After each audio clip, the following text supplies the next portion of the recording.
Hello everyone, my name is Chris McIntosh. I help teach the capstone courses. Today we're talking about selecting a framework or model to guide the project. We're working on the project proposal portion of your capstone.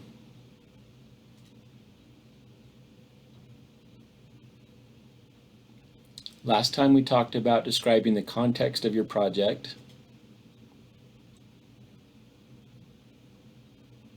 Today we will talk about selecting a framework, model, or theory to guide your project.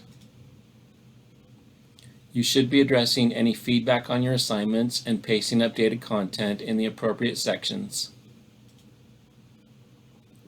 We need something to guide the methods of our project. Our methods should be based on a sound understanding of our objectives and settings, not just something we threw together quickly.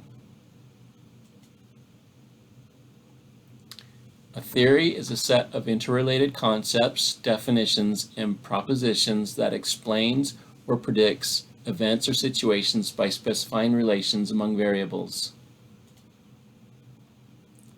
Theories and models help explain behavior, as well as suggest how to develop more effective ways to influence and change behavior. The choice of a suitable theory or theories should begin with identifying the problem, goal, and units of practice, not with selecting a theoretical framework because it's intriguing, familiar, or in vogue. One should start with a logic model of the problem and work backwards to identify potential solutions. We could spend a long time talking about theories. It's not quite as bad as counting stars, but sometimes it seems like it could be close. As if theories weren't complicated enough, there are also conceptual frameworks. Suffice it to say, both theories and frameworks define relationships and help explain phenomena. From here on out, I'll use the terms interchangeably for our purposes. Why does a project need a theory? A theory will help you design and implement your study to have the greatest possible impact, which is often small and local. A theory gives you a reasonable expectation based on what is already known that a new intervention will work. A theory is a resource that is routinely drawn on as you seek to explain what you see, experience, and learn. Theory may help suggest ways to evaluate success. How do you find and select a theory or framework for your project? Is your site already using a theory or framework to guide their projects? If it is, you should learn what it is and more about it. Ask your preceptor if there's any literature to read. The Plan, Do, Study, Act, or PDSA framework was designed to guide quality improvement. That's a good fallback if you don't have something else. Some projects may need guidance on designing appropriate interventions. Investigating relevant theory may be helpful.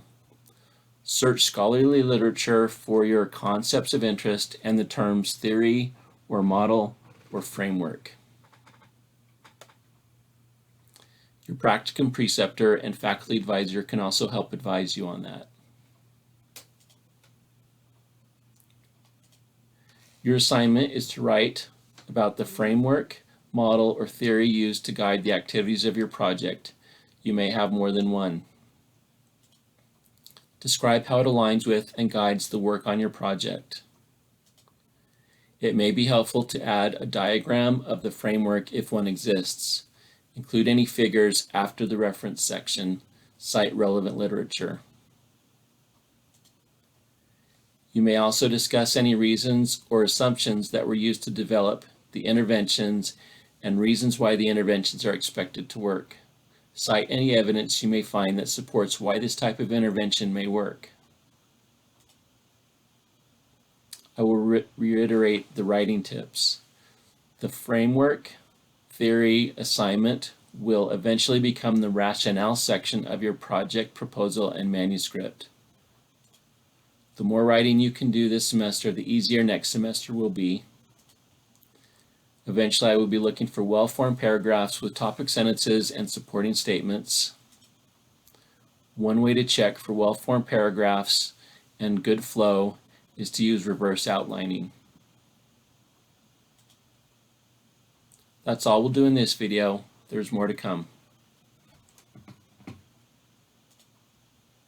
There are the references for this presentation.